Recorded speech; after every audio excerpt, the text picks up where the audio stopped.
இன்னைக்கு பிரஸ் மீட்ல மிஸ்டர் சீமான் சொல்றாரு, ஒரு இடி ரேட் ஆனோடனே திமுககாரங்க அப்படியே கதறிட்டு மோடி அவர்கள்ட்ட போயிடுறாங்களாம்.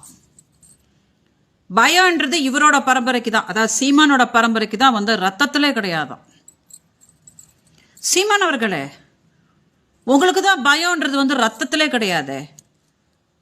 அப்போ தமிழ்நாடு காவல்துறை என்னோட கேஸ்ல உங்களை விசாரணை பண்ண ஆரம்பிச்சாங்களே, அப்ப இதே மாதிரி ஆம்பளையா தைரியமா அதுக்கு ஃபேஸ் பண்ணிருக்க வேண்டியதானே? எதுக்கு ஓடினீங்க? அப்படியே கதறிட்டு அப்படியே என்னை காப்பாத்துங்க அப்படின்னு சுப்ரீம் கோர்ட் ஸ்டே வாங்கிட்டு ஓடினீங்களே, எதுக்கு ஓடினீங்க? உனக்கெல்லாம் உன் பொண்டாட்டிக்கிட்ட உண்மை சொல்றதுக்கே துப்பு இல்லையாடா? உனக்கெல்லாம் உன் பொண்டாட்டிக்கிட்ட உண்மை சொல்றதுக்கே துப்பு இல்லையே. நான் இங்க ஒருத்தி ப்ரூஃப் வச்சு காமிச்சிட்டு உட்காந்துட்டு இருக்கிறேன். நீ எத்தனை மாசம் 50,000 ரூபாய் போட்ட அப்படின்னு சொல்லிட்டு உன் பொண்டாட்டிக்கிட்ட ஆமா நான் போட்டேன் விஜயலட்சுமிக்கு காசு அப்படின்னு சொல்றதுக்கே உனக்கு யோகியதை இல்லையா? நீ எல்லாம் ஒரு வீரனா? விஜயலட்சுமி யாருன்னு கேட்டா ஆமாடா அவன் என் பொண்டாட்டிடா அப்படின்னு சொல்றதுக்கு உனக்கெல்லாம் துப்பு இல்லையா? உட்காந்து சீன் போட்டுட்டு இருக்கிறான் இவன்.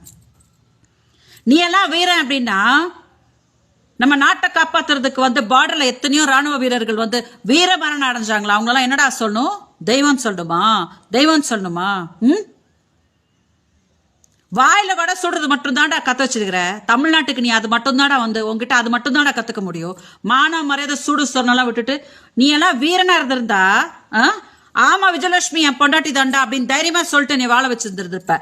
அதை விட்டுக்கிட்டு அவங்க ஒரு பாலியல் தொழிலாளி, அந்த பாலியல் தொழிலாளிக்கு எதுக்கட 50,000 ரூபாய் போட்ட அப்படின்னு சாமானிய மக்கள் கூட அவனை கேட்டு காரி துப்பிட்டு இருக்கிறாங்க. அதை விட்டு தொடச்சு போட்டுக்கிட்டு உட்காந்து அவங்க இப்படி இவங்க இப்படி.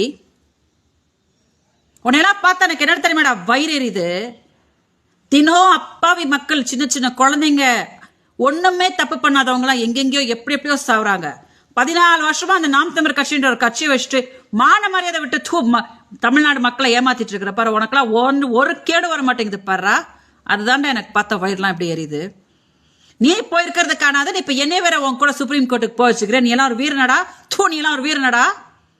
நான் இருக்கிறேன்டா உயிரோட. உனக்கு நீ டிராமா போடும் போதெல்லாம் மக்களுக்கு நீ என்ன மாதிரி ஒரு அயோக்கியன்றது சொல்றதுக்கு என்ன உயிரோட தான் இருக்கு. அதனால இதை கொஞ்சம் டெலிகாஸ்ட் பண்ணுங்க, மக்கள் பார்க்கும்படி இதை கொஞ்சம் டெலிகாஸ்ட் பண்ணுங்க.